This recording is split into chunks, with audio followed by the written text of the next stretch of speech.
देखते ही देखते हमारा समाज, सामाजिकता का अर्थ और हमारे आसपास का परिवेश कितना बदल गया है। और इस बदले हुए दौर में संयुक्त परिवार की व्यवहारिकता, उस पर प्रश्न चिन्ह लगने लगे हैं। भौतिकवाद से ग्रसित आज की भागती दौड़ती दुनिया की विडंबना ही यही है कि परिवारों का स्वरूप जितना छोटा होता जा रहा है, व्यक्ति के पास अपने परिवार को देने के लिए समय में भी उतनी ही कमी आ गई है। एक दूसरे से दूर रहने की वजह से पारिवारिक सदस्यों में आपसी मेल जोल की भावना भी कम होने लगी है और इस बदलाव के असर आज के दौर में हर एक परिवार में दिखने लगे हैं। लेकिन परिवार और हम सभी उसे देखकर, महसूस करके भी नजरअंदाज कर रहे हैं, बिना समझे, बिना ये जाने कि जिस अकेलेपन और कुंठा को ये जन्म दे रहा है, उसके परिणाम कितने खतरनाक और जानलेवा हो सकते हैं।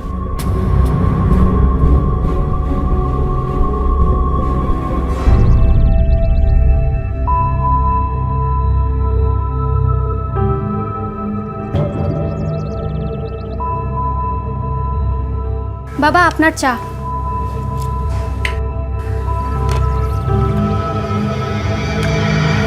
एक कप चाय बनाने में इतना टाइम? बाबा वो गैस बस बस बस, गैस खत्म हो गया। रे रे रे रे रे, क्या है ये? चीनी बिल्कुल नहीं है इसमें।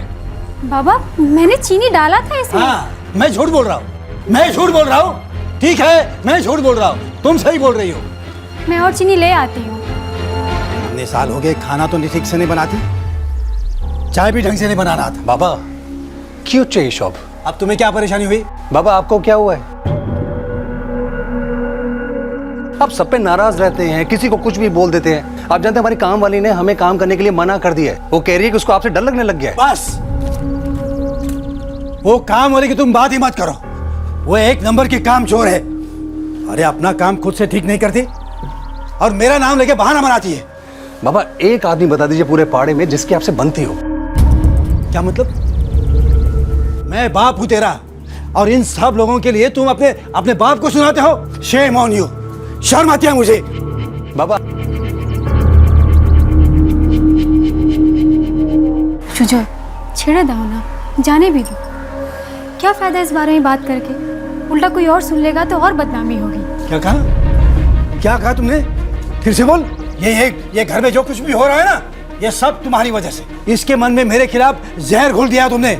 ये सब इसी का नतीजा है। कैसी बातें कर रहे हो? बस बस, चला जाऊंगा इस दुनिया से। हाँ, मैं समझू हूँ, मैं पागल हूँ। हाँ, मेरी वजह से बदनाम हो गया।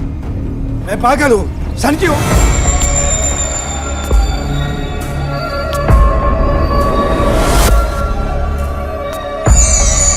मैं खड़ूस हूँ। हाँ, पूरी जिंदगी भर मैंने इन लोगों के अपना खून पसीना बहाया है। अरे ललित, हाँ मिष्टी कहाँ है? पिछले 2-4 दिनों से दिखाई नहीं दी। हाँ, जरा मौसी क्या गई हुई है। मौसी के घर? क्यों? स्कूल चालू होते हुए भी उसको मौसी के घर भेज दिया तुम लोगों ने? अरे कितने लापरवाह हो तुम। हाँ। नहीं सान्याल बाबू, बच्ची जिद कर रही थी, जाने देना पड़ा। बच्ची है लेकिन तुम तो समझदार हो ना। अरे स्कूल चलते हुए उसको मौसी के घर भेज दिया ना। लापरवाह बाप है तू। अरे दीपा, अपनी बच्ची का फ्यूचर का कुछ ख्याल है कि नहीं तुम्हें? अरे पढ़ाई छोड़कर उसको मौसी के घर भेज देना अच्छा लगता है क्या? मौसी के घर नहीं गई है वो, स्कूल गई थी। स्कूल से लौटी तो उसे बुखार हो गया, अभी घर पर सो रही है। क्या कहा? मिष्टी घर पर है? लेकिन अभी तो तेरे पति ने कहा कि वो मौसी के घर गई है। सच क्या है? कौन सच बोल रहा है, कौन झूठ बोल रहा है? देखो, सच सच बता दो, मिष्टी कहाँ है? मैंने आपसे झूठ बोला था क्योंकि मैं नहीं चाहता था कि मेरी मिष्टी आपके साथ रह के आप जैसी खड़ूस और पागल बन जाए। एक तरफ एक मासूम बच्ची एक अनजान शख्स के घर में डरी सहमी रह रही थी, और क्यों? और आखिर वो इस मासूम से चाहता क्या था? वहीं दूसरी तरफ मिष्टी के माता पिता मिष्टी के बारे में अलग अलग बयान दे रहे थे। और अमित सान्याल, वो शख्स जो सीधे मुंह अपने परिवार वालों से भी बात नहीं करता था, वो मिष्टी के गायब हो जाने से इतना परेशान क्यों था? रहस्य गहराता जा रहा था, लेकिन किसी भी सवाल का जवाब दूर दूर तक नजर नहीं आ रहा था। कौन है वो लड़की और क्या रिश्ता है आपका उससे? अगर वो मेरी कुछ नहीं लगती तो क्या मैं उसकी मदद नहीं कर सकता? आप ही बताइए, मैं उसकी मदद नहीं कर सकता? देखिए आप गलत समझ रहे हैं, हमारा मतलब वो नहीं है, लेकिन कुछ भी करने से पहले मामले से जुड़ी डिटेल्स जानना जरूरी है हमारे लिए। देखिए, मेरे पड़ोस में एक दुकान है राशन की। ललित देशपांडे और उसकी वाइफ दीपा देशपांडे वो दुकान चलाती है। मिष्टी देशपांडे उनकी बच्ची है।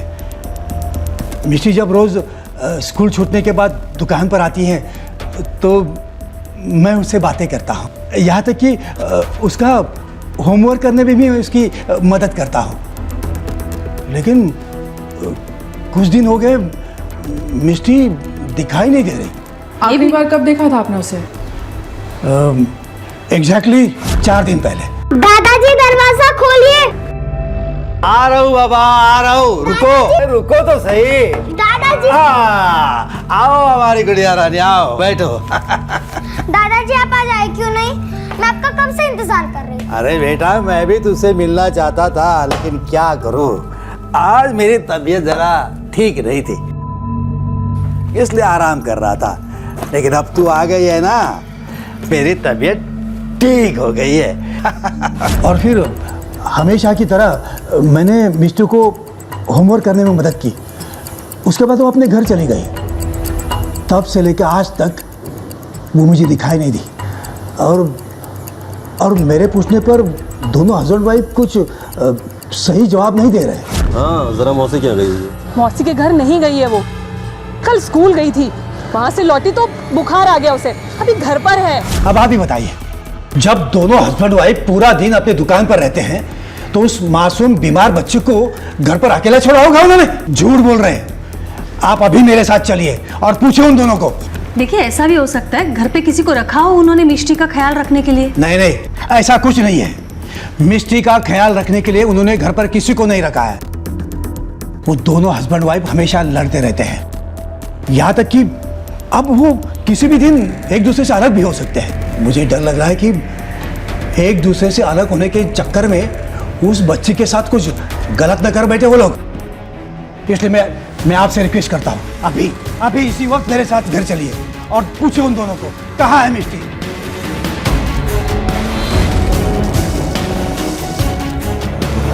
हाँ मैडम, ये सच है कि मिष्टी 3 दिन से गायब है। 3 दिन पहले स्कूल जाने के लिए निकली, फिर वापस नहीं लौटी। मिष्टी के पैदा होने के पहले से मेरी औरत का चक्कर किसी और के साथ है। मुझे तो यहाँ तक भी शक है कि मिष्टी मेरी ही लड़की है या नहीं है। इसलिए जब वो वापस घर नहीं लौटी तो मुझे चिंता नहीं हुई, बल्कि खुशी ही हुई। खुशी तो मुझे भी बहुत हुई थी जब मिष्टी घर वापस नहीं लौटी थी। कई सालों से मैं ललित से अलग होना चाहती थी, लेकिन कोई होने ही नहीं देता था। सब बस एक ही बात कहते थे, कभी घर वाले कभी बाहर वाले, मिष्टी के बारे में सोचो। अगर मैं मिष्टी को अपने साथ भी रख लेती तो ललित तो दूसरी शादी कर लेता ना, और इतनी बड़ी लड़की को मेरे साथ देखे मुझसे कौन शादी करता? मेरी तो पूरी जिंदगी खराब हो जाती ना। लेकिन आपके पति का कहना तो कुछ और है। ललित को ऐसे लगता है कि मिष्टी उसकी बेटी नहीं है, यही ना? मैं आपसे झूठ नहीं बोलूंगी मैम, मेरा बॉयफ्रेंड है, लेकिन मिष्टी ललित की ही बेटी है। और अब आप ही बताइए, मैं अकेले इसका बोझ क्यों उठाऊं? मैम, ऐसे माँ बाप मैंने कभी नहीं देखे। बच्ची गायब है, कुछ पड़ी नहीं है। मुझे तो लगता है बच्ची से दोनों परेशान थे। इनमें से एक ने या फिर दोनों ने मिलकर बच्ची को गायब किया। इनके घर की तलाशी लेते हैं, शायद कुछ क्लू मिले। Yes ma'am.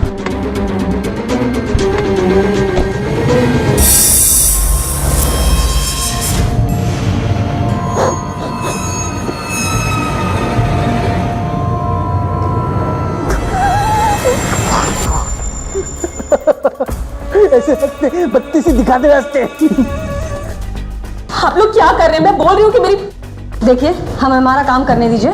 शायद ऐसी कोई चीज मिल जाए जिससे आपकी बेटी कहाँ है पता चले। सरा नीट सोदा। ऐसी क्या चीज़ मिल जाएगी आपको मैम यहाँ पे? आप शांत खड़े रहिए प्लीज। आपको हमारी बच्ची को ढूंढना चाहिए। आप ये क्या करवा रही हैं? तिकड़े वाला पाटिल। मैम, ये चिट्ठी मिली है। मेरी सांसें दफन सी होने लगती हैं सीने में जब मैं अपनी तन्हाई से रूबरू होती हूँ। क्या पूरी जिंदगी इस मेहनत का प्रतिफल केवल अकेलापन होता है? पहले जब कोई ना बोले तो दीवार बोल पड़ती थी, मगर अब तो वो भी खामोश हो गई हैं। शायद वो भी मुझसे बोलना नहीं चाहती हैं, बाकियों की तरह। कोई नहीं रहा मेरा, न दीवारों से बनी इस घर में न इस दुनिया में। सपने जैसे त्याग दिया है मुझे। अगर कोई है जो मुझसे चिपका है तो वह है मेरे भीतर का सन्नाटा और अकेलापन, जो अब और बर्दाश्त नहीं होता। शायद मौत पीछा छुड़ा दे, जुदा कर दे मुझे और मेरी तन्हाई को। अलग अलग मैं जा रही हूँ, हमेशा हमेशा के लिए, इस दुनिया से दूर, अपनी जिंदगी से दूर। ये तो सुसाइड नोट है, लेकिन ये सुसाइड नोट किसी 7 साल की लड़के की लिखी हुई नहीं लग रही है। ये हैंडराइटिंग आपके बच्चे की है? हाँ मैडम, ये तो मिस्टेक की लिखावट है।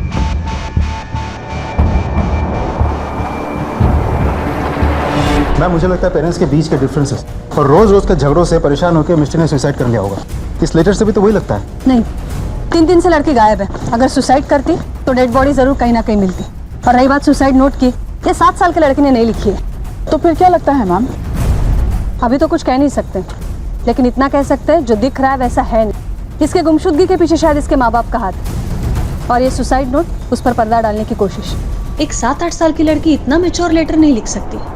आस पड़ोस में पूछताछ करो, शायद कुछ पता चले। हाँ साहब, 3 दिन पहले मिस्टी को देखा था जब मैं ललित की दुकान पे राशन लेने गई थी, तो वहीं बैठी हुई थी। और हाँ, मेरी सहेली इंदू और उसका बेटा चिंटू भी वहीं खड़े थे। हाँ साहब, मेरा ही नाम इंदू है। उस दिन मिष्टी को देखा था दुकान से उस अमित दा के घर जाते हुए, पर बाहर जाते हुए नहीं देखा। अमित दा? हाँ सर, बड़े ही अजीब आदमी है। सब डरते हैं उनसे, बात बात पे गुस्सा करते हैं।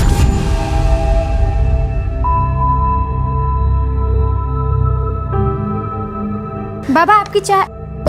अरे बाहर तो यही है।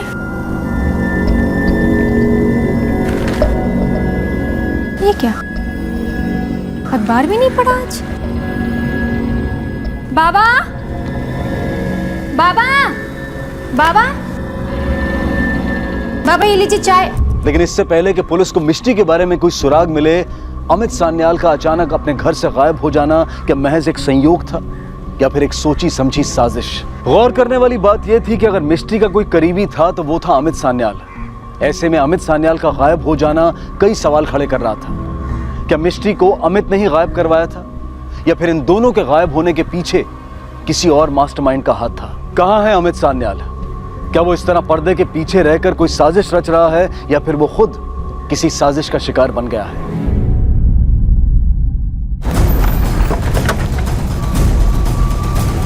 अमित सान्याल से मिलना है।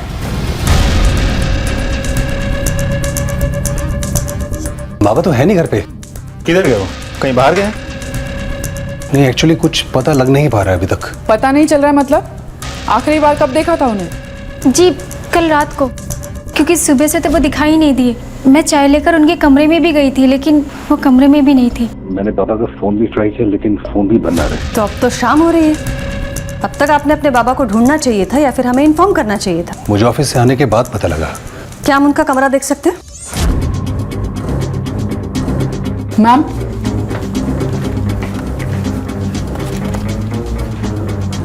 ये आपके बाबा का फोन है? जी ये तो बाबा का है। हाँ, ये बाबा का फोन है, लेकिन बाबा ये फोन छोड़ के क्यों गए? कॉन्टैक्ट डिटेल्स निकालो। Yes ma'am. बागमारे कहीं सापड़ दे।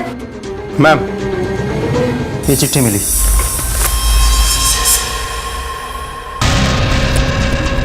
मेरी सांसें दफन सी होने लगती है सीने में जब मैं अपनी तन्हाई से रूबरू होने लगता हूँ। क्या पूरी जिंदगी का प्रतिफल केवल अकेलापन होता है? पहले जब कोई ना बोले तो दीवारें बोल पड़ती थी, मगर अब तो वो भी खामोश हो गई है। बागमारे, ये तो सेम नोट है जैसा मिष्टी के घर से मिला था। Line to line, word to word same लिखा है। लेकिन सुसाइड करने वाला इंसान सुसाइड नोट ऐसी जगह पे रखेगा जहां से वो आसानी से मिल सके। इन्होंने ड्रॉवर में क्यों रखा था? कहीं ऐसा तो नहीं है आप लोग इस सुसाइड नोट के बारे में पहले से जानते थे और छुपा के रखा था? नहीं मैम, ऐसा नहीं है। हमें भी अभी पता लगा जब ड्रॉर खुला है। उनके कोई करीबी रिश्तेदार या दोस्त जिनके यहाँ वो जा सकते हैं? हाँ, कुछ लोग हैं। कौन है?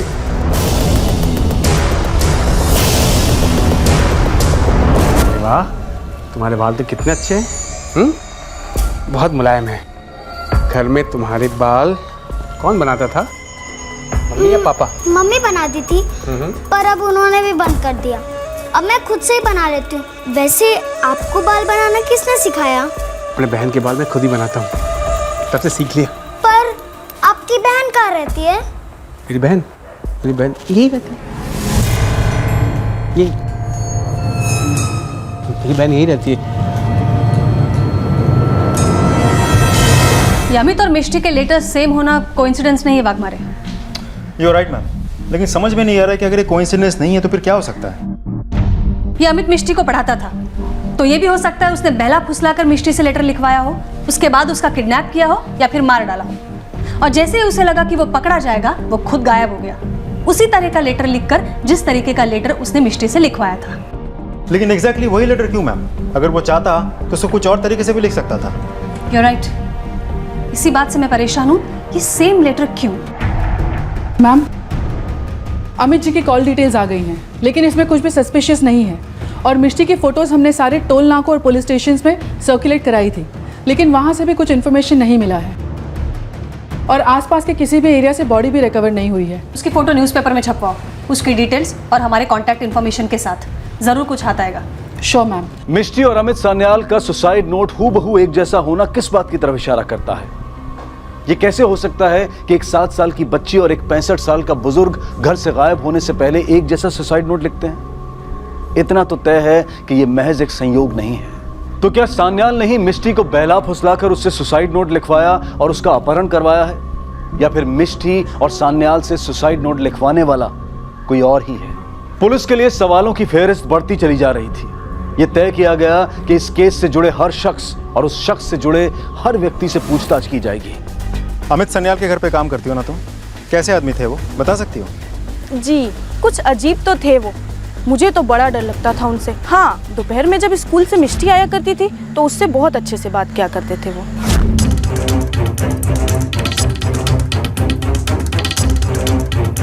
आपके जाने के बाद सर ललित, दूसरों के फटे में टांग अड़ाने की बहुत आदत है ना तुझे? पुलिस लेके आएगा मेरे दरवाजे पे, मिष्टी मिले या ना मिले मैं तुझे गायब करवा के जरूर छोड़ूंगा। पुलिस को मिली जानकारी के मुताबिक अमित का उम्र के साथ साथ चिड़चिड़ापन बढ़ गया था और उसके रिश्ते अपने परिवार से बिगड़ गए थे। तो क्या उनके अपने बेटे और बहू ने उनके साथ कुछ बुरा किया, या फिर ललित ने उनसे अपने घर पुलिस बुलाने का बदला लिया? धमकी दी थी ना तूने, अमित सान्याल को गायब करवा दूंगा।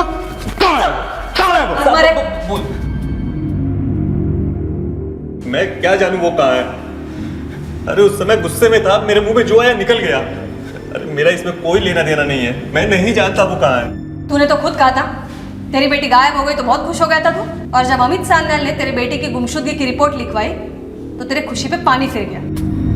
तूने तो धमकी भी दी थी उसे जाकर कि तुझे गायब करवा दूंगा, और ठीक दूसरे दिन अमित सान्याल गायब हो भी जाता है और तू कहता है कि हम ये मान ले कि उसके गायब होने में तेरा कोई हाथ नहीं है। पापा मानो चाहे मत मानो, लेकिन इसमें मेरा कोई हाथ नहीं है। मुझे तो लगता है कि मेरी बेटी मिष्टी के गायब होने में उसका हाथ है।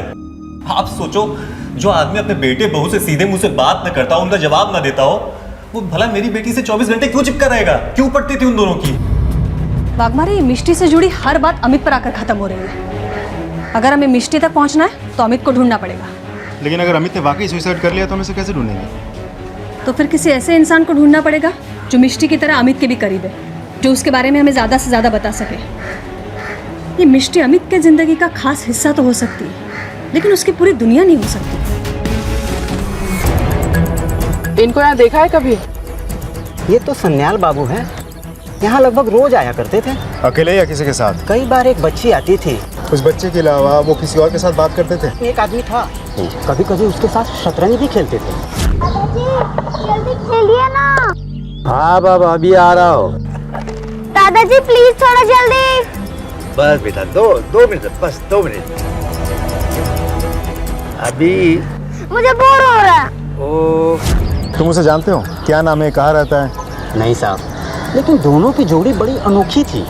अनोखी मतलब? मतलब कि सन्याल बाबू भी यहाँ किसी से बात नहीं करते थे, और उस आदमी को भी मैंने सन्याल बाबू के अलावा किसी से बात करते हुए नहीं देखा। जब सन्याल बाबू होते थे तो वो उनके साथ शतरंज खेलता था, जब सन्याल बाबू नहीं होते थे तो वो अकेला शतरंज खेलता था। एक हाथ से एक चाल चलता और दूसरे से दूसरी, और बीच बीच में बातें भी किया करता था। ऐसा लगता था जैसे उसके सामने खुद का कोई आदमी बैठा हो। उसके बारे में कुछ और याद है? हाँ, एक बड़ी अजीब बात थी उसकी। वो हमेशा एक जैकेट पहना रहता था, जैसे ट्रैफिक पुलिस वाले पहनते हैं।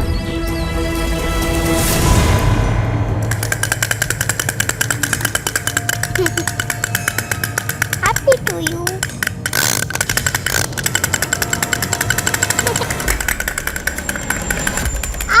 देखो मैं तुम्हारे लिए क्या लाया हूँ। क्या? देखो क्रोकोडाइल। वाह।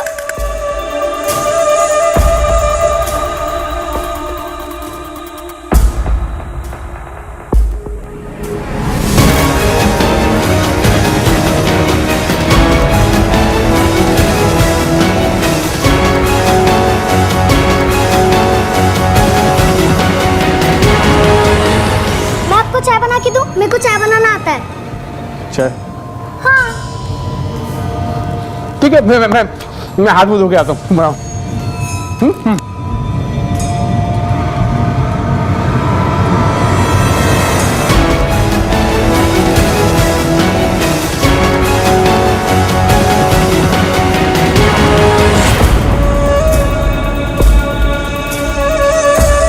ये लीजिए, आराम से पीजिएगा, बहुत गर्म। गरम है? पीकर देखिए ना मैंने कैसे बनाया। कैसी बनी है चाय?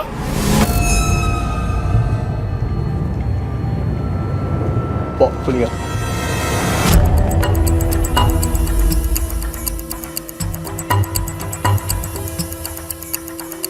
ठीक है, तुम जा सकते हो। और हाँ, इसको फिर से देखते हो तो तुरंत खबर करना। जी अच्छा मैम। वाघमारे, ये माली के हिसाब से तो ये इंसान साइको या फिर सनकी होना चाहिए। ये मिष्टी और अमित दोनों इसके कैद में हैं। अब तक सही सलामत है, लेकिन कब तक सही सलामत रहेंगे बता नहीं सकते। कुछ लोगों की अपनी टीम बनाओ और ये स्केच के साथ आसपास के एरिया में भेज दो, शायद कुछ पता चल जाए। Yes ma'am. यस। और हाँ, ये माली के हिसाब से ये इंसान ट्रैफिक पुलिस की जैकेट पहन के रहता है। ये इस तरह की जैकेट उसे कहाँ से मिल सकती है? मैम, ये जैकेट तो सिर्फ डिपार्टमेंट ही प्रोवाइड करती है। हाँ, लेकिन अगर मार्केट में कहीं मिले तो ड्रामा कंपनी को कॉस्ट्यूम्स प्रोवाइड करने वाली जगह पर ही मिल सकती है। करेक्ट। इसका मतलब है इस तरीके के शॉप से सिविलियंस भी ऐसे जैकेट्स खरीद सकते हैं। अपनी एक टीम ऐसे शॉप्स में भी भेजो, शायद वहाँ से कुछ क्लू मिल जाए। उसके फोटो ट्रैफिक पुलिस में सर्कुलेट करो, हो सकता है वो ट्रैफिक हवालदार हो। मैम। ओके।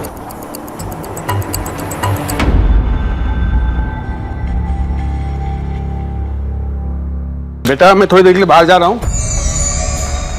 बेटा इतनी मायूस क्यों हो तुम? अंकल, आप जब भी बाहर जाते हैं ना तो मुझे बिल्कुल भी मन नहीं लगता है। कोई खेलने के लिए होता ही नहीं है। अच्छा अच्छा, ये बात है। तो ठीक है, कोई बात नहीं। मैं अपनी बहन से मिलाता हूँ तुम्हें आज। ठीक है? ठीक है। चलो, जब मैं घर पे ना रहूँ तो तुम उसके साथ खेलना। चलो, पहली बार मैं मिला रहा हूँ अपनी बहन से, ढेर सारी बात करना। ठीक है? मिस्टी, मिस्टी, मिस्टी, रुक जा बेटा। मिस्टी, मिस्टी, क्या? मिस्टी, आई। क्या हुआ भाई साहब?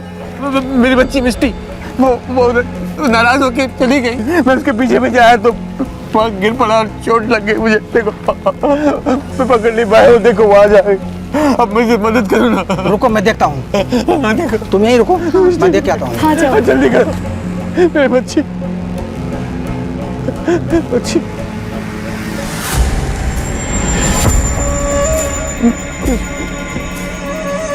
बच्ची बच्ची इसे देखा है? नहीं, हमने इसे पहले कभी नहीं देखा। इसको पहचानते हो? हाँ मैम, इसे मैं पहचानता हूँ। ये कई बार हमारे दुकान में आ चुका है। उसे ठीक ऐसी फ्लोरोसेंट ग्रीन कलर की जैकेट चाहिए थी जो कि ट्रैफिक पुलिस वाले पहनते हैं, और उस वक्त ये हमारे पास था नहीं, इसलिए मैंने इसका नंबर और एड्रेस ले लिया। वो एड्रेस और नंबर है अभी आपके पास? जी मैम, मैं चेक करके बताता हूँ। मिल गया मैम। हाँ, बोलिए।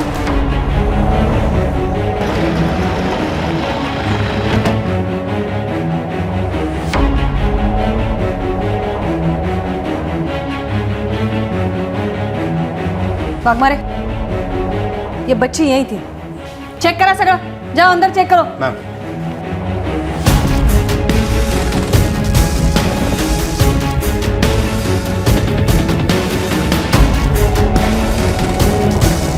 मैम यहाँ आइए। क्या हुआ?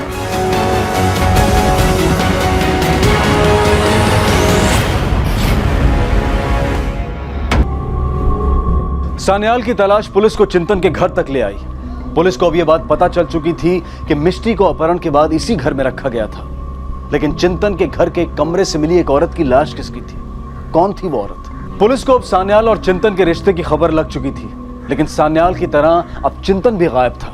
और तो और मिष्टी का भी कुछ पता नहीं चल रहा था कि वो कहां थी, कैसी थी, किस हाल में थी। केस सुलझने की बजाय और उलझ गया था। मैम, चिंतन के कॉल डिटेल्स में से जो कॉल्स हमें मिले हैं उनमें से 2 कॉल्स उसने अपनी बहन अनंदिता को की थी, जो कि कल्याण से बाहर रहती है, और बाकी के 2 नंबर्स उन दुकानों के हैं जो उसने रेंट पे दे रखी है।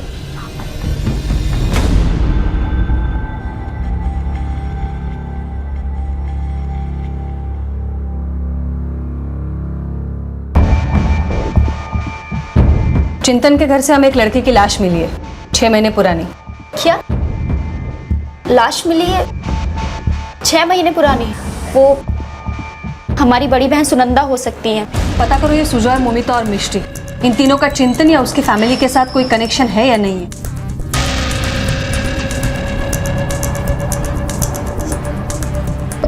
मेरा बच्चा। क्या हुआ? वो आदमी हमारा बच्चा लेके चला गया। मेरा बच्चा। हेलो। जब वो लड़की मुझे नहीं मिली तो वापस लौट आया और वापस आके देखा मेरी पत्नी बिलक बिलक के रो रही थी। Excuse me. हेलो सर, कल्याण में एक लाश मिली है। क्या?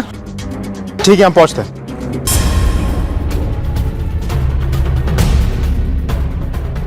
मैम, ये फोन मिला। कांटेक्ट डिटेल्स के लिए भेज। कितने दिन पहले हुई होगी हत्या? तकरीबन 3-4 दिन पहले। ये अमित सान्याल ने सुसाइड लेटर तो घर पे छोड़ा था। ये सुजय और मोमिता को पूछो और बॉडी पोस्टमार्टम के लिए भेजो। Yes ma'am.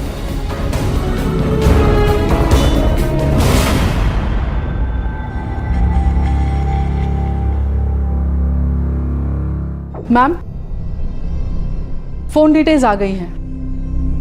उसका सिम अमित सान्याल के नाम पर ही रजिस्टर्ड, लेकिन अजीब बात यह है कि अमित के बेटे ने जो उनका नंबर हमें दिया है ये वो नंबर नहीं है। इसका मतलब है अमित के दूसरे नंबर के बारे में किसी को पता नहीं, उसके बेटे तक को नहीं। लगता तो ऐसे ही है। इस नंबर से सिर्फ 2 नंबर्स पे कॉल किए गए हैं। एक किसी फ्रेंडशिप क्लब का नंबर है जहां पर पैसे लेकर लोगों की बातें दूसरे लोगों से करवाते हैं। 2 महीने पहले तक अमित इस नंबर पे लगातार कॉल्स किया करते थे, फिर अचानक 2 महीने पहले ये बंद हो गया और इस दूसरे नंबर पे कॉल्स करना शुरू हो गया। ये दूसरा नंबर किसका है, कुछ पता चला? सुशांत मंडल का है। पता करो ये कौन है और ये फ्रेंडशिप क्लब के ओनर से भी पूछताछ करो। मैम,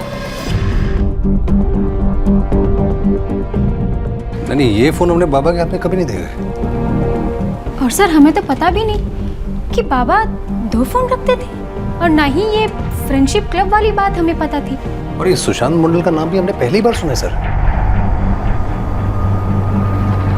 जी हाँ, अमित सान्याल नाम का एक आदमी हमारे क्लब का मेंबर था, लेकिन 2 महीने पहले उसने यहाँ पे कॉल करना क्यों बंद कर दिया? मैडम, ये कैसा हम बता सकते हैं? ठीक है, आपके सारे एम्प्लॉयज़ की डिटेल्स चाहिए हमें। 4 महीने पहले जो लोग जॉब छोड़ के गए थे उनकी भी, और जिन्हें जॉब से निकाला गया था उनकी भी डिटेल्स चाहिए।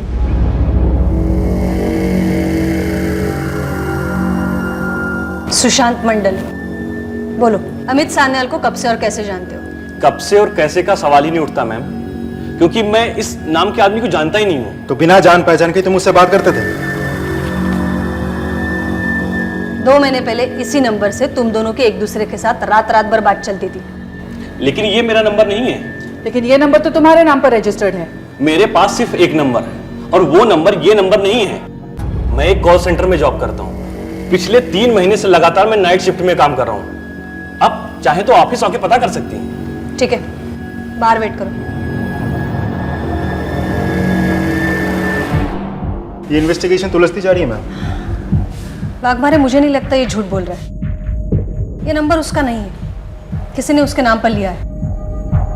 लेकिन नया नंबर लेने के लिए कोई ना कोई आईडी प्रूफ देना जरूरी है मैम। सर्विस प्रोवाइडर से पता करो ये नंबर किसने लिया है और क्या डॉक्यूमेंट्स दिए। मम्मी पापा हंसने लगते हैं, मैं भी हंसता।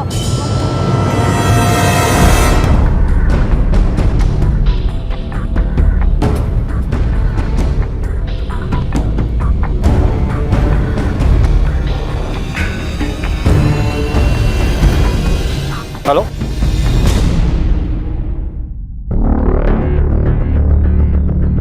मुझे कोई प्यार नहीं करता। मम्मी पापा हमेशा लड़ते रहते हैं। बेटा तुमने वो लेटर क्यों लिखा था? उस दिन जब मैं अमित दादाजी के पास गई,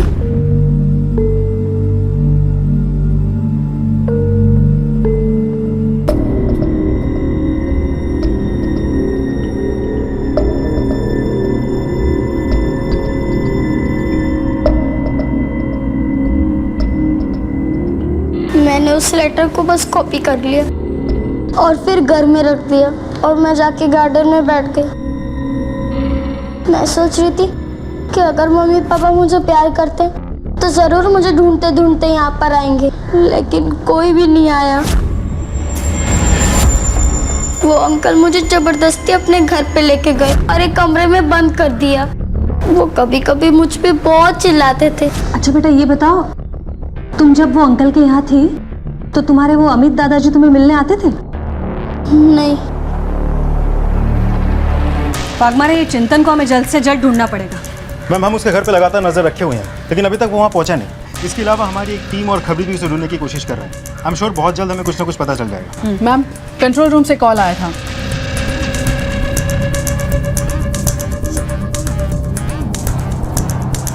चलो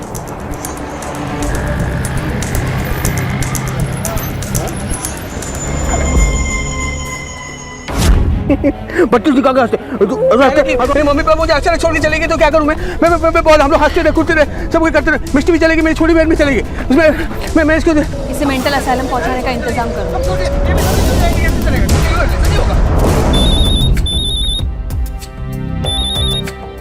हेलो, ओके मैम, किसी ने सुशांत की इलेक्ट्रिसिटी बिल चुरा के नया सिम ले लिया होगा। एक काम करो, सोसाइटी का सीसीटीवी फुटेज चेक करो। Okay ma'am.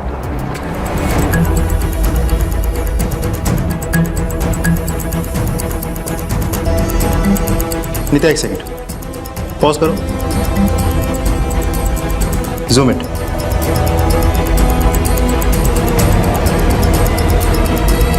ये लड़की कौन है? सर ये तो मालती मैडम है, सामने वाली विंग में रहती है। तुम बहुत खूबसूरत लग रही है।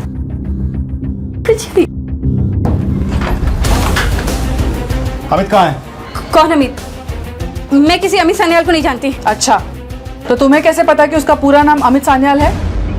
ये अमित सान्याल जिस फ्रेंडशिप क्लब का मेंबर थे उसमें आप दोनों काम करते थे। उसका दूसरा मोबाइल और 4 लाख रुपए तुम दोनों के घर से बरामद हुए।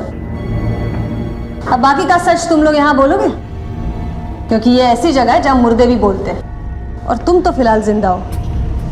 6 महीने पहले अमित सान्याल का पहली बार कॉल आया था हमारे फ्रेंडशिप क्लब में, तो मैंने उनसे बात की थी। और एक सुनाता हूँ, दुनिया रंजो गम का अक्सर गलत अंदाज लगाती है। उनसे बात करने के बाद मुझे ऐसा लगा कि अगर मैं चाहूँ तो उनके इस अकेलेपन का फ़ायदा उठाकर मैं बहुत सारे पैसे कमा सकती हूँ। फिर मैंने यश के साथ मिलकर एक प्लान बनाया। मैंने सुशांत का इलेक्ट्रिसिटी बिल चुराकर एक सिम कार्ड खरीदा। मैंने अमित से कहा कि वो मान भी गए। कुछ टाइम के बाद मैंने उनसे 10,000 रुपये मांगे और उन्होंने मुझे दे दिए थे। किसी न किसी बहाने से मैं उनसे पैसे मांगती रहती थी और वो मुझे दे दिया करते थे, लेकिन ये रकम ज़्यादा नहीं होती थी। हम लोग इंडिया में नहीं रहना चाहते थे, हम लोग कनाडा शिफ्ट होना चाहते थे। मेरी माँ हॉस्पिटल में एडमिट है और उनके हार्ट का ऑपरेशन करवाना है। 5 लाख की ज़रूरत है। तुम फिक्र क्यों करती हो? तू बिल्कुल चिंता मत कर। उसने हमें खाड़ी के पास 10 बजे बुलाया और हम 9:30 बजे ही पहुंच गए, लेकिन मालते नहीं छोड़ूंगा मैं तुमको। अभी पुलिस में जाके तुम्हारी कंप्लेंट करता हूँ। घर में बड़े बुजुर्ग हमेशा कहते हैं कि खुशी बांटने से बढ़ती है और दुख बांटने से कम होते हैं। लेकिन आज के इंसान की सबसे बड़ी समस्या ये है कि चाहे खुशी हो या गम, उसने उन्हें बांटना बंद कर दिया है। इसलिए खुशी महसूस नहीं होती है और दुख कम नहीं होते। अपने आस पड़ोस से अनजान एकाकी जीवन जीने वाले हम लोगों को क्या सामाजिक प्राणी कहा जा सकता है? अगर चिंतन के दोस्तों या रिश्तेदारों ने उस पर जरा सा भी ध्यान दिया होता तो शायद वो आज इतना अकेला ना होता कि अकेलापन उसे पागल बनाते। वो अकेलेपन से इतना डरने लगा था कि उसने अपनी बहन की लाश को अपने घर में ही 6 महीने तक छुपा कर रखा था। इस तन्हाई से पीछा छुड़ाने की कोशिश में अमित सान्याल ने अपनी जान गंवाई। चिंतन एक अपराधी बन पागलपन को गले लगा बैठा और मिष्टी एक बहुत भयानक हादसे का शिकार होते होते बच गई, जिस हादसे में शायद उसकी जान भी जा सकती थी। दुख बांटने से कम होंगे और सुख बांटने से बढ़ेंगे।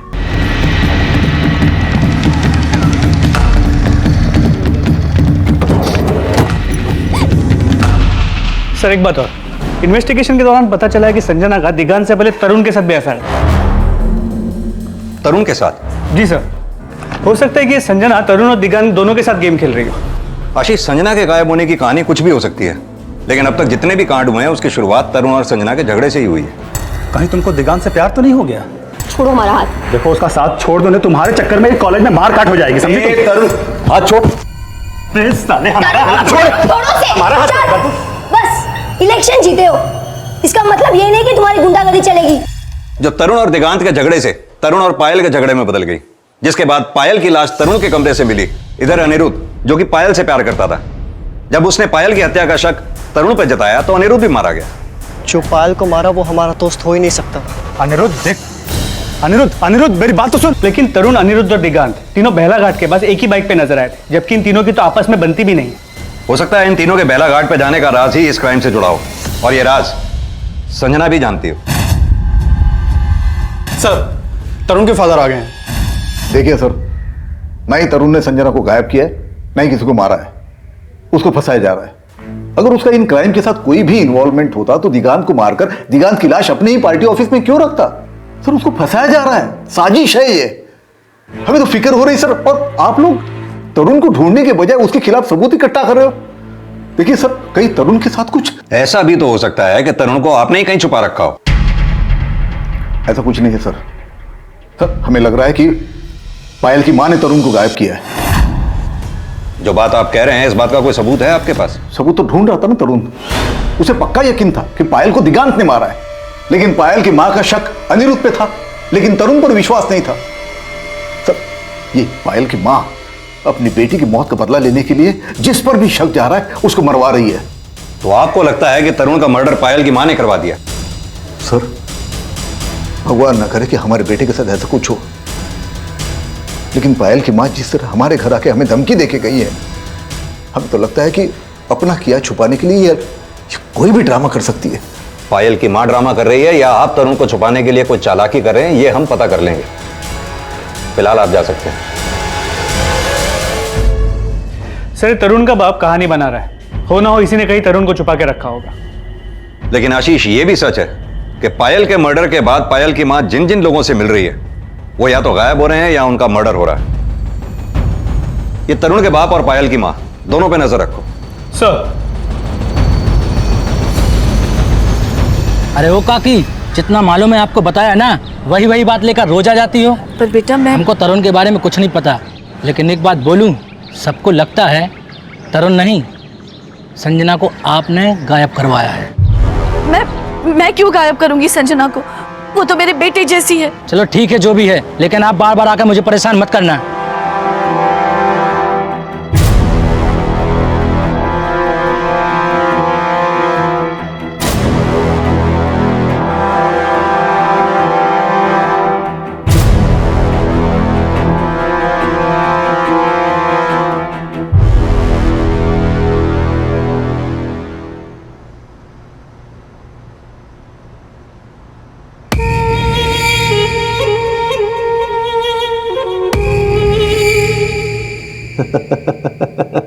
ये इस केस का एक ऐसा चेहरा था जिसके तार अनिरुद्ध, पायल और दिगांत की हत्या से भी जुड़े थे। लेकिन क्या ये कोई तरुण का मोहरा था, या फिर तरुण के पिता का, या फिर इन सभी क्राइम्स में किसी और का भी हाथ था? जल्द ही ये सवाल इस केस में उठने वाले थे।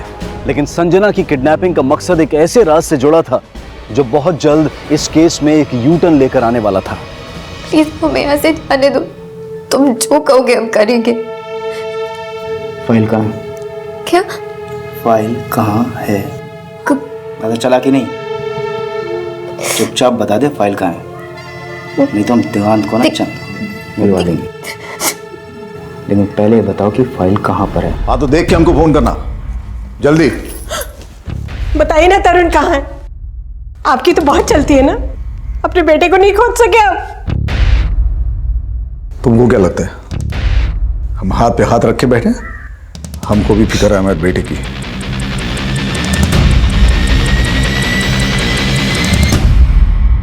अब तक हम ये मान रहे थे कि जितने भी कांड हुए हैं उसमें इस तरुण का हाथ है। तुम्हें क्या लगता है आशीष, जिस तरह से ये कांड हुए हैं उसमें तरुण की इन्वॉल्वमेंट हो सकती है? सर पायल की मां तरुण को मिलने वाली थी, शायद वो जानती हो कि तरुण कहाँ है। यानी कि तुम्हें भी अशोक की तरह ये लगता है कि पायल की मां तरुण को गायब करवा सकती है? सर सिर्फ अशोक ही नहीं, कॉलेज के स्टूडेंट्स को भी यही लगता है। जिस तरह पायल की मौत के बाद पायल की मां सबसे पूछताछ कर रही थी, कॉलेज में कोई भी उससे बात करने के लिए तैयार नहीं है। पहले वो अनिरुद्ध से मिली, फिर वो तरुण से मिलने वाली थी, तरुण भी गायब हो गया। फिर वो दिग्गांत से मिलने उसके घर गई, उस पर भी पायल की मौत का शक जता है। सर संजना की किडनैपिंग हुई है। जिस लोकेशन पे संजना का फोन आखिरी बार बंद हुआ था, उस एरिया के सीसीटीवी फुटेज में संजना की किडनैपिंग कैप्चर हुई है।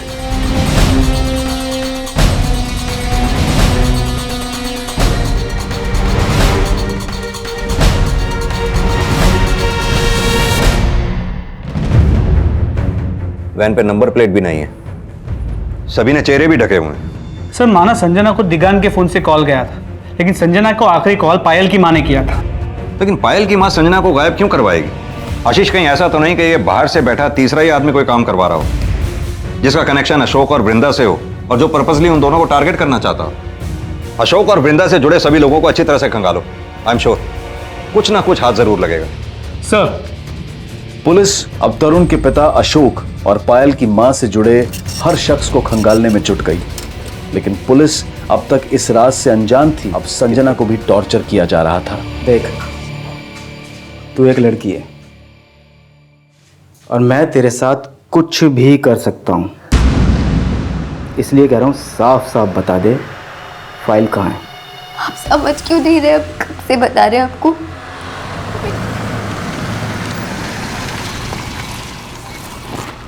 दीदी यहाँ क्यों बैठी है?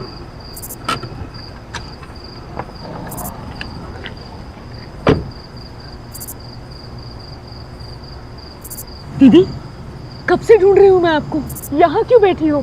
चलो घर चलो। सब खत्म हो गया, कुछ नहीं बचा। पायल गई, सब खत्म हो गया। दीदी ऐसा क्यों बोल रही हो? माना पायल आपके लिए सब कुछ थी, पर हम भी तो हैं, हम भी छोटी बहन है ना आपकी। आपको दुख होगा तो क्या हमें तकलीफ नहीं होगी? बोलिए, चलिए घर चलिए। हमें नहीं जाना घर, तुम जाओ, हम नहीं आएंगे। दीदी दीदी आप जा कहाँ रही हैं?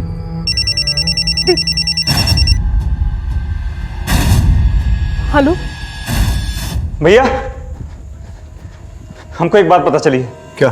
वो एनजीओ वाली ज्वाला पायल की मौसी है। हाँ पता है हमको। भैया अगर आपको पता है तो आप शांत क्यों हैं? जाके पुलिस को बता क्यों नहीं देते कि ज्वाला का एनजीओ है बेलाघाट में जहां अनिरुद्ध की लाश मिली थी? अगर पुलिस को बताएंगे तो पुराना केस खंगालने लगेगी पुलिस। अरे भैया तो इसमें आपको डरने की क्या जरूरत है? आपने कुछ गलत काम थोड़े ना किया था। एक नरेंद्र, ये पायल की माँ आई थी, ताने मार कर गई हमें कि तरुण ने किया है सब कुछ। अरे भाभी औरत पगला गई है।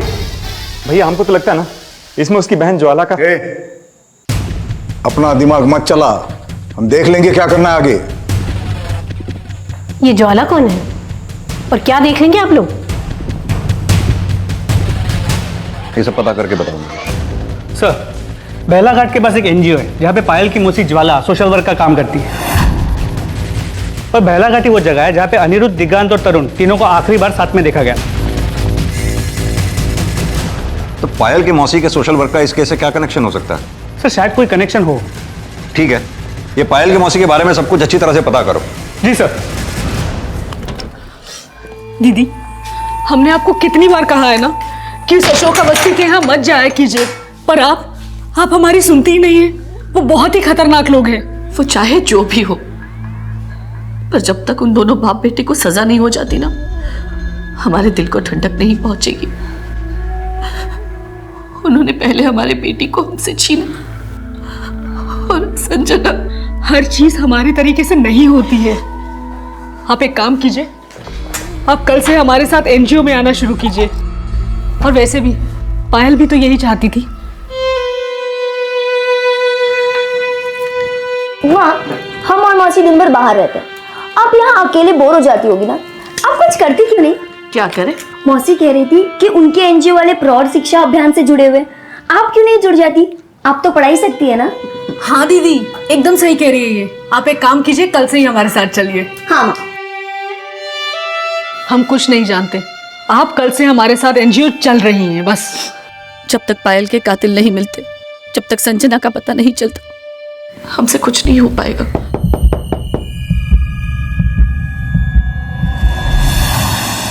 बहुत टाइम खा चुकी तू मेरा। अब मैं पूछ रहा हूँ, मुझे बता दे। हमारा यकीन कीजिए, सच कह रहे हैं, अभी नहीं पता आप कौन सी फाइल के बारे में बात कर रहे हैं। आप एक बार दिगान को बुला लीजिए, एक बार दिगान से बात करवा दीजिए हमारी।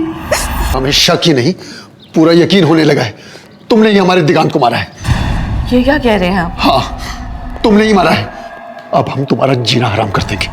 हमने कुछ नहीं किया। सुनिए, सुनिए।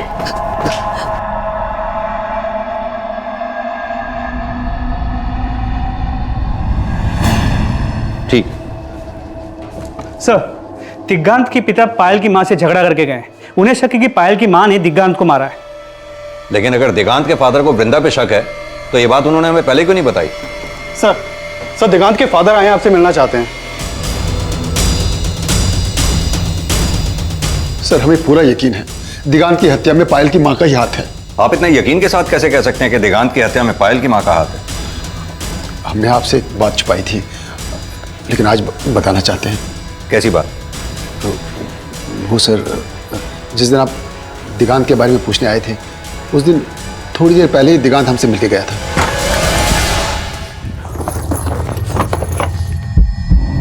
क्या करा दिगांत? बाबा, हम कुछ दिनों के लिए कहीं बाहर जा रहे हैं, हमारी जान को खतरा है। खतरा है? किससे? सब बता देंगे बाबा, लेकिन अभी हमारे बारे में कोई पूछे तो किसी को कुछ मत बताना। हाँ, हम जा रहे हैं। दिगांत!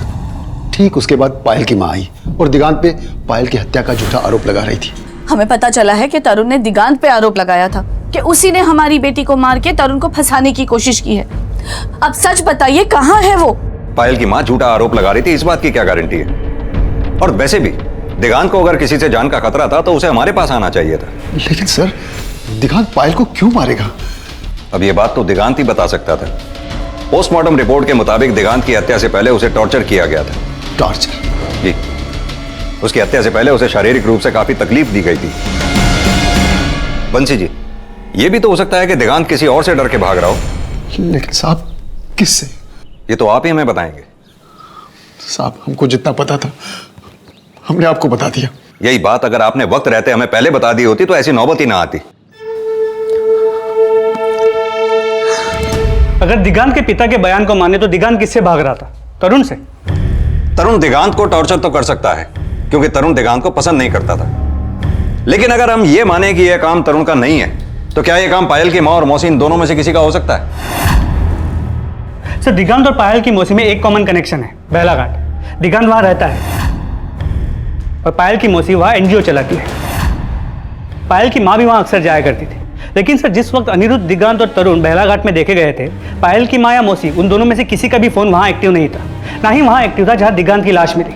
ये पायल की मां और मौसी दोनों के कॉल रिकॉर्ड्स अच्छी तरह से चेक करो।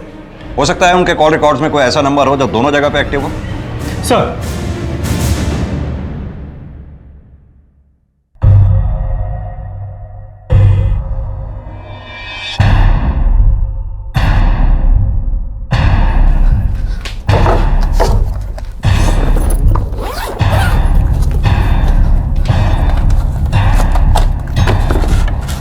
ज्वाला,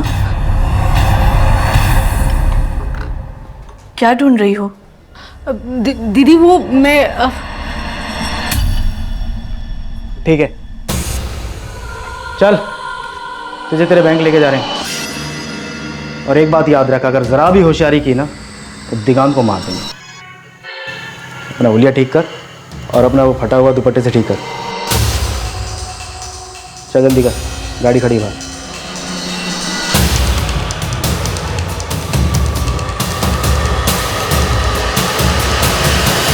संजना से कौन सी फाइल की मांग की जा रही थी और ऐसा क्या था उस फाइल में जिसने संजना की जान को खतरे में डाल दिया था? और क्या उस फाइल का कनेक्शन पायल, अनिरुद्ध और दिगांत की हत्या से भी जुड़ा था?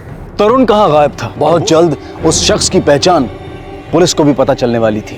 जितनी जल्दी हो सके इसके बारे में मुझे अपडेट दो। सर, पायल की मौसी ज्वाला के कॉल रिकॉर्ड्स में नंबर मिला है। ये नंबर उस वक्त बहलाघाट में एक्टिव था जब अनिरुद्ध, दिगांत और तरुण तीनों एक साथ वहां पे देखे गए। और ये नंबर वहां भी एक्टिव था जहां पे दिगांत को मारा गया था। दोनों क्राइम स्पॉट पर इसी नंबर का एक्टिव होना कोई इत्तेफाक नहीं हो सकता आशीष। किसका नंबर है ये? सर इसका है। इसका नाम जोगी है, बहलाघाट का रहने वाला है। और दिगांत के मर्डर के बाद वो नंबर स्विच ऑफ हो गया है।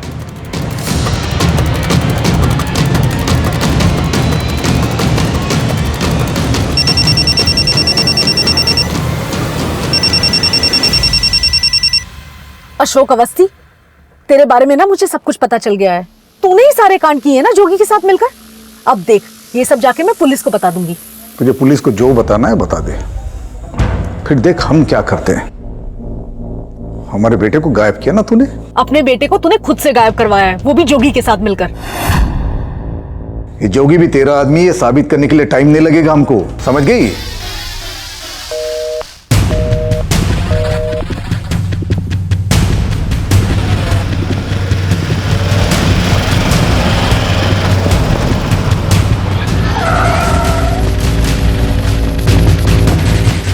जोगी का है? वो तो नहीं है साहब घर पे। जोगी अक्सर काम के सिलसिले में बाहर रहता है, घर पे रहता कहाँ है वो?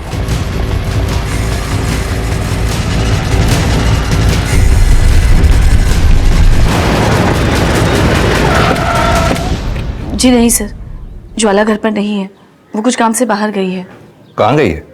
ये तो नहीं पता सर, पर बात क्या है? ज्वाला का फोन नंबर होगा आपके पास? जी दीजिए। 9827।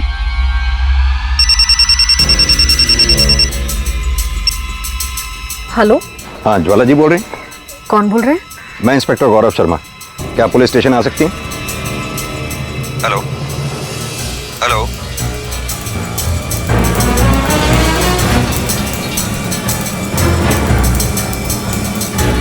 आप जिस नंबर को डायल कर रहे हैं वो इस समय स्विच ऑफ है।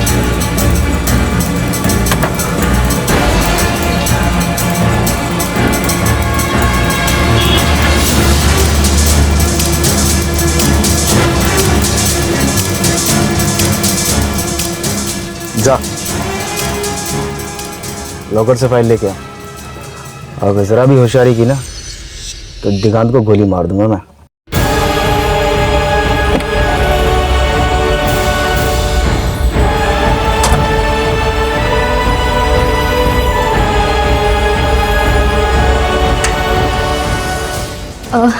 मैम हम एक फ़ोन कर सकते हैं? यस करिए।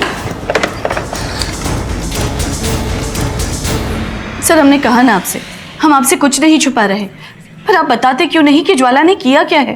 देखिए, जैसे ही ज्वाला वापस एक्सक्यूज मी। हाँ पांडे बोलो। सर संजना का भी बैंक से फोन आया था। वो हमसे हेल्प मांग रही थी, बता रही थी कि उसकी जान खतरे में है। संजना ने फोन किया था बैंक से? जी सर, वो अभी बैंक में ही है।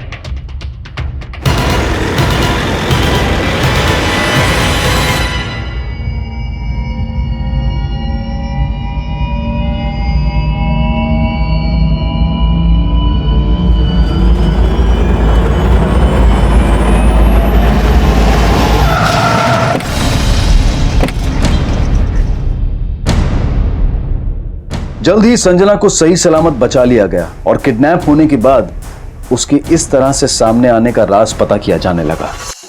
सर दिगांत ने हमें माल को सिग्नल पर बुलाया था। हेलो संजना, जल्दी से हमको माल को सिग्नल पे मिलो।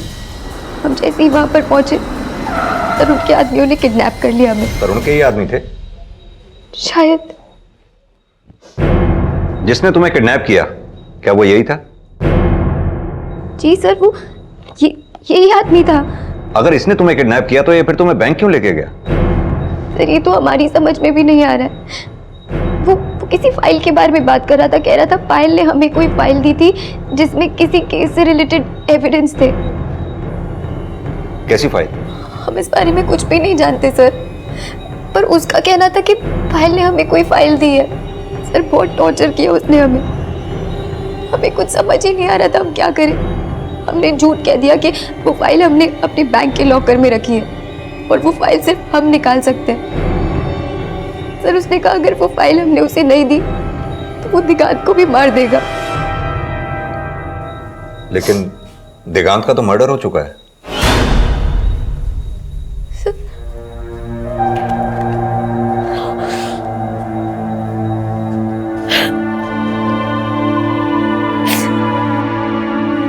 सर हम तो जो भी कर रहे थे अपनी और दिगांत की जान बचाने के लिए कर रहे थे, और कोई ऑप्शन भी तो नहीं था ना हमारे पास।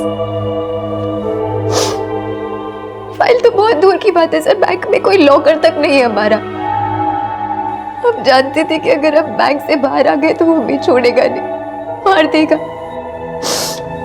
इसलिए हमने आपको कॉल कर लिया।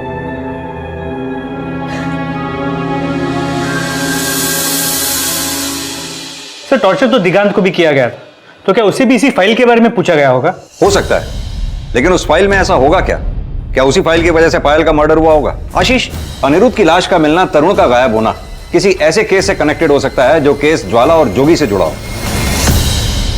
संजना के बयान से यह अंदाजा भी लगाया जा रहा था कि उस फाइल का कनेक्शन, लेकिन संजना ने पुलिस को यही बयान दिया था कि उसने जोगी से अपनी जान बचाने के लिए उस फाइल को लेकर झूठ बोला था। संजना फिर से पायल की मां वृंदा के साथ रहने लगी, लेकिन पायल की मौसी ज्वाला और जोगी के बारे में फिलहाल कोई लीड नहीं मिली थी।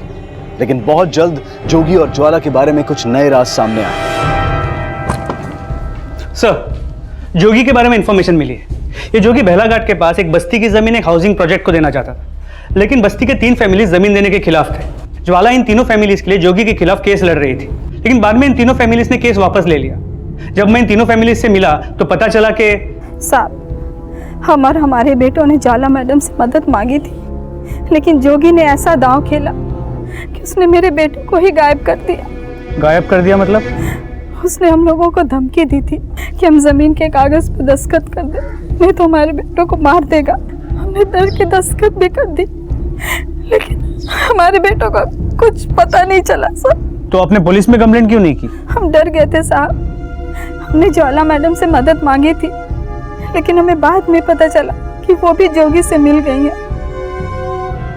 और वही मेरे पति सखाराम, रांची और विदन को लेकर जोगी के पास गई थी। उसके बाद उन लोगों को किसी ने नहीं देखा साहब, किसी ने नहीं देखा। जोगी ने वो जमीन किस बिल्डर के हाउसिंग प्रोजेक्ट को बेची? सर मैं उस जमीन पे गया था, लेकिन अब तक वहां कोई भी कंस्ट्रक्शन शुरू नहीं हुआ है। वो जमीन जोगी ने किसी को बेची भी है या नहीं, इस बारे में कोई क्लू नहीं मिला। लेकिन सर ये पता चला है कि जोगी के लिए ज्वाला के खिलाफ ये केस सुरेंद्र अडवाणी नाम का लॉयर लड़ रहा था। सुरेंद्र अडवाणी? जी सर। ये जोगी और ज्वाला के बारे में कुछ पता चला? सर अब तक कुछ नहीं, लेकिन कोशिश जारी है। ठीक है, तो मैं एक काम करता हूँ, इस सुरेंद्र अडवाणी से मिलता हूँ। तब तक तुम ये पता करने की कोशिश करो कि सुरेंद्र अडवाणी जोगी के अलावा इनमें से किसी के टच में था या नहीं। सर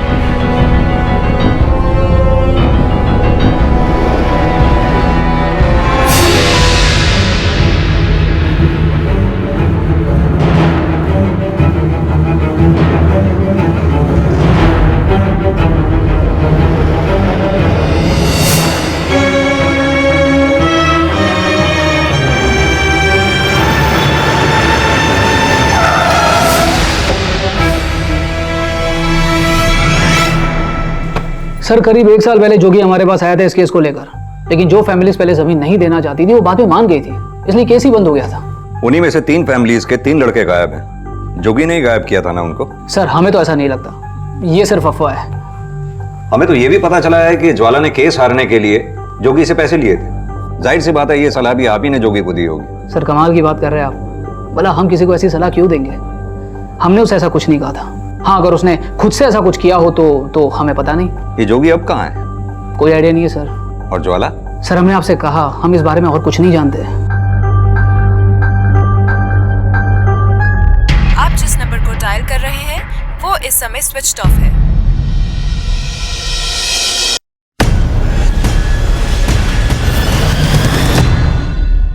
हमें माफ कर दो संजना, हम बहुत शर्मिंदा हैं। हमें यकीन नहीं हो रहा कि ज्वाला ने ऐसा कुछ किया होगा। नहीं आंटी, आप ऐसा मत कहिए।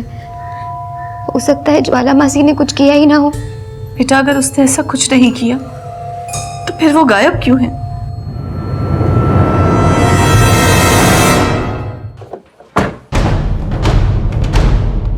सर, अशोक अवस्थी के कॉल रिकॉर्ड्स। इसे देख के ऐसा लगता है कि सुरेंद्र अडवाणी को जोगी का केस लेने के लिए अशोक अवस्थी ने बोला होगा। अशोक अवस्थी ने? जी सर, सुरेंद्र अडवाणी और अशोक अवस्थी के बीच बहुत बातें हुआ करती थी और जोगी ने वो बस्ती की जमीन पायल के मर्डर के 1 हफ्ते पहले अशोक अवस्थी को बेच भी दी थी। और ये भी पता चला है कि ज्वाला का फोन बंद होने से पहले उसने आखिरी कॉल अशोक अवस्थी को किया था। अशोक अवस्थी, तेरे बारे में ना मुझे सब कुछ पता चल गया है। तूने ही सारे कांड किए ना जोगी के साथ मिलकर? हाँ सर, ज्वाला ने हमें फोन किया था, लेकिन वो कहाँ है इसके बारे में हमें कुछ नहीं पता। लेकिन ज्वाला ने फोन क्यों किया था आपको? वही सर, पायल की माँ का राग आलाप रही थी, कह रही थी कि हमने हमारे बेटे को गायब किया है। हमने फोन कट कर दिया सर। कुछ छिपा तो नहीं रहे ना? आपसे क्या छिपाएंगे सर, हमें पता है। अब जोगी और सुरेंद्र अडवाणी के बारे में हमें पूछेंगे तो सच है बता देते हैं। जोगी से सुरेंद्र अडवाणी को हमने सिर्फ इंट्रोड्यूस करवाया था। उसके बाद केस जीतने के लिए उन्होंने क्या किया इसके बारे में हमें कुछ नहीं पता। लेकिन जमीन तो आपको मिल ही गई। वो तो पूरी लीगल तरीके से खरीदी थी हमने। और उन 3 फैमिलीज का क्या, जिनकी जमीन हड़पने के लिए आपने जोगी को सलाह दी थी? हमने? जी सर, हमने जोगी को कोई सलाह नहीं दी। उल्टा लोग ये बोल रहे कि ज्वाला ने जोगी को गायब किया है। लेकिन अगवा तो आपका बेटा भी है। वही तो बोल रहे सर, ज्वाला ने हमारे बेटे को गायब किया है। बड़ी फिक्र हो रही सर, प्लीज ढूंढिए हमारे तरुण को।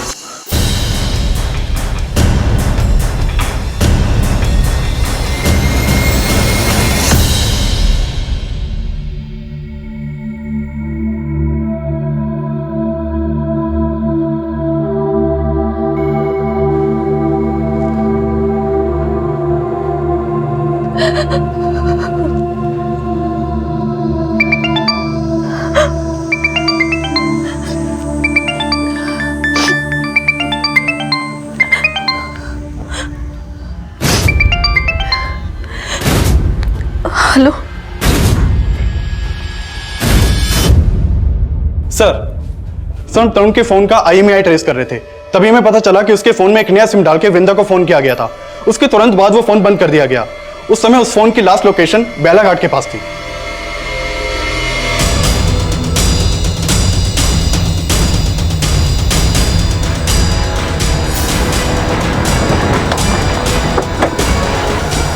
आशीष सर, आसपास अच्छी तरह से सर्च करो। जी सर।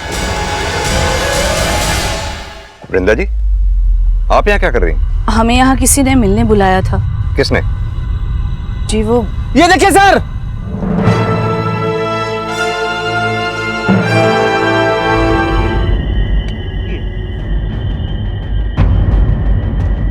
सर हम सच कह रहे हैं। हम एक आदमी का फोन आया था, उसने हमसे कहा कि ज्वाला हमें वहां मिलेगी, इसीलिए हम वहां गए। तो ज्वाला मिली आपसे? नहीं।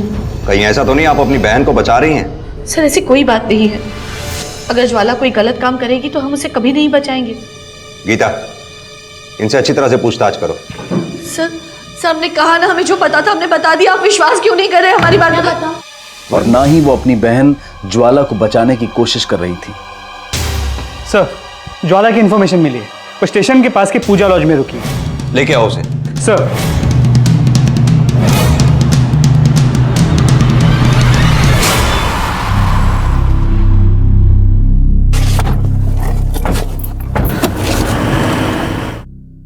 सर हम डर गए थे, इसीलिए छुप गए थे, लेकिन हमने जोगी को किसी को भी मारने के लिए नहीं कहा। लेकिन 6 महीने पहले उसी जोगी के साथ तुमने बस्ती के उन 3 लड़कों को तो गायब किया ही था ना? सर हमने जोगी को किसी को भी गायब करने के लिए नहीं कहा, लेकिन हाँ, हमने उन तीनों को इस केस से हटने के लिए जरूर कहा था। क्यों?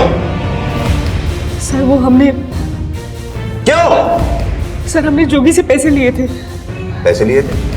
किस लिए? सर उन तीनों को उस जमीन के केस से हटाने के लिए, लेकिन वो तीनों हमारी बात नहीं माने, तो ये सब हमने जोगी को बता दिया। सर जोगी ने ही उनको गायब किया, इसके अलावा हम कुछ भी नहीं जानते।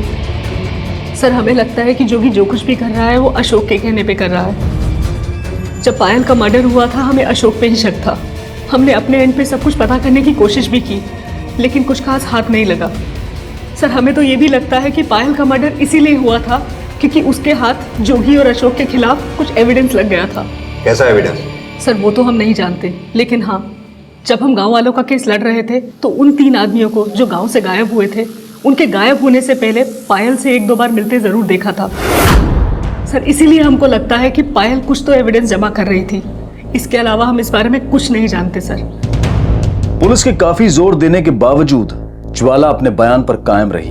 पुलिस ने ज्वाला के साथ अशोक और उसके भाई से भी पूछताछ की, लेकिन किसी के भी खिलाफ कोई स्ट्रॉन्ग लीड नहीं मिली। पर एक इंफॉर्मेशन ने इस केस का रुख बदल दिया। सर यही बात तो मुझे भी अटपटी लगी। एक काम करते हैं, मजिस्ट्रेट से उसके बैंक के लॉकर को चेक करने की परमिशन लेते हैं। तब तक तुम इस संजना पे नजर रखो। सर। पुलिस को जल्द ही संजना का बैंक लॉकर चेक करने की परमिशन मिल गई और उसके बैंक लॉकर में वो फाइल मिली जिसमें बिरांची, विनोद और सखाराम के अचानक गायब होने के कुछ ऐसे एविडेंस थे जो उनकी हत्या होने का दावा पेश कर रहे थे। एक तरफ संजना को अरेस्ट कर लिया गया, वहीं उस फाइल के जरिए सामने आए प्रूफ्स के आधार पर जोगी के घर में गड़े। मत मारिए साहब, मत मारिए, मत मारिए। चौथी बॉडी किसकी है? अशोक के बेटे की है। अशोक के बेटे तरुण? हाँ साहब, तरुण। इसको भी जोगी ने मारा? नहीं साहब, जोगी का तो फोन आया था। उस दिन अशोक का बेटा तरुण अपने 2 दोस्तों के साथ आया था। जोगी हमको फोन करके बोला कि तीनों को मारना है।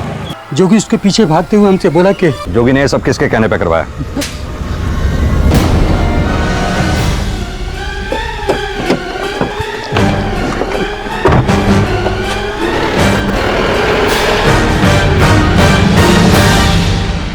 नरेंद्र ने उन तीनों मछुआरों के मर्डर केस के सारे सबूत पायल को दे दिए थे क्योंकि वो अपने भाई को फंसाना चाहता था।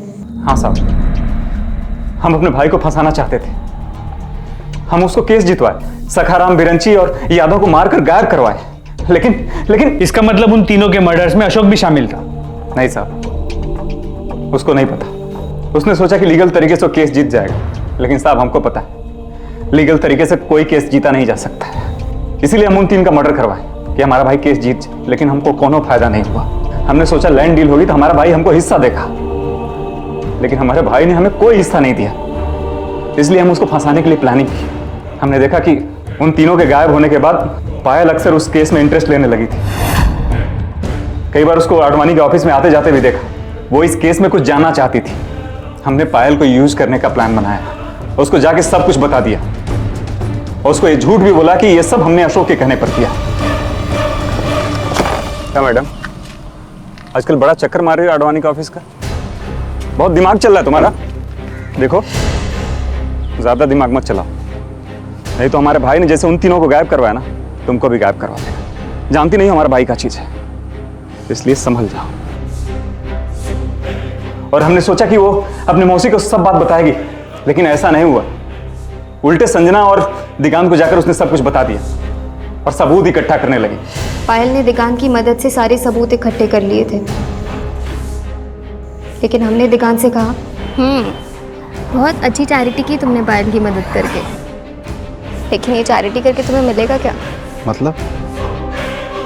हमने दिगांत को आइडिया दिया कि नरेंद्र को ब्लैकमेल करके उससे पैसे हट सकते हैं। नरेंद्र जी आपका काम तो कर देंगे, लेकिन आपको हमारा थोड़ा ख्याल रखना पड़ेगा। अरे बोले ना, जितना उतना दे देंगे। उतना नहीं, अब जितना हम बोलेंगे उतना देंगे आप। दिगांत हमको ही ब्लैकमेल करने लगा। आखिरकार हमने उसकी मांग पूरी की और बदले में हमारे कहने पर उसने पायल का मर्डर करके अशोक के बेटे तरुण को फंसाने का प्लान बनाया। पायल ने वो फाइल हमें दी थी ताकि हम उसे संभाल कर अपने लॉकर में रख लें। फिर दिगांत ने पायल को बताया कि तरुण के रूम में उन 3 मछुआरों के मर्डर केस से रिलेटेड और भी सबूत हैं। दिगांत ने पायल से ये भी कहा कि उसके पास तरुण के रूम की डुप्लीकेट चाबी है और तरुण उस वक्त अपने कमरे में भी नहीं है। और फिर वो दोनों हॉस्टल के पीछे के रास्ते से तरुण के रूम में गए।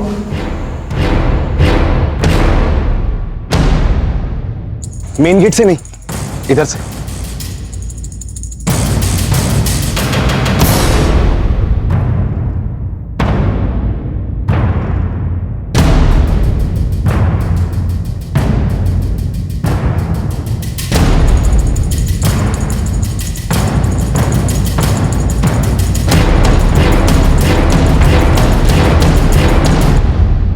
और फिर वो फाइल हमने अपने लॉकर में रख दी। लेकिन पायल के मर्डर के बाद अनिरुद्ध और तरुण दोनों को हम पर शक हो गया था, और फिर नरेंद्र ने और हमने मिलकर प्लान बनाया कि अनिरुद्ध को मार देंगे और तरुण को गायब कर देंगे ताकि पुलिस का शक तरुण पर भी बना रहे। और इसीलिए दिगांत तरुण और अनिरुद्ध की सुलह कराने के बहाने उन्हें बाहर ले गया और सोचा कि जैसे ही मौका मिलेगा वो अपना काम कर देगा। लेकिन दिगांत और तरुण की तो आपस में बनती नहीं थी, फिर तरुण उन दोनों के साथ चला कैसे गया?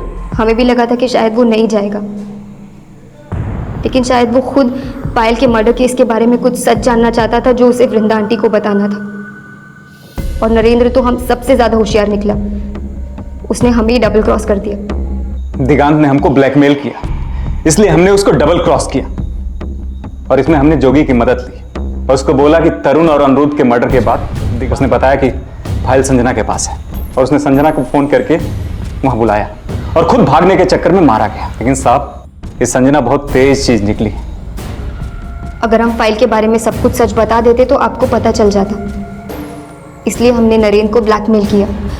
देखो, जब तक फाइल हमारे पास है ना, हमें मारने का सोच भी नहीं सकते तुम। दिगांत को तो मार दिया है तुमने, अब चुपचाप हर महीने 50,000 रुपये पहुंचाते रहना हम तक, क्योंकि जब तक पैसे पहुंचते रहेंगे ना, फाइल रहेगी लॉकर के अंदर, और जहां चालाकी करने की कोशिश की तो फाइल पुलिस के पास और तुम जेल में। जिंदगी जीने के दो ही तरीके होते हैं, एक सही, दूसरा गलत।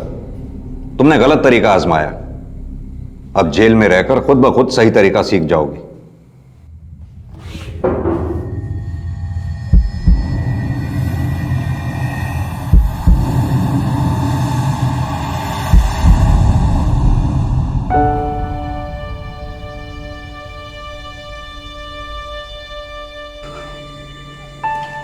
माँ मानती थी ना हमें, पायल कितना विश्वास करती थी तुम पर, उसी को मरवा दिया। हमारी बेटी नहीं जानती थी कि वो कितनी बड़ी बात अपनी मां से छुपा रही है। हम और हमारी बेटी की आत्मा तुम्हें कभी माफ नहीं करेगी, कभी नहीं।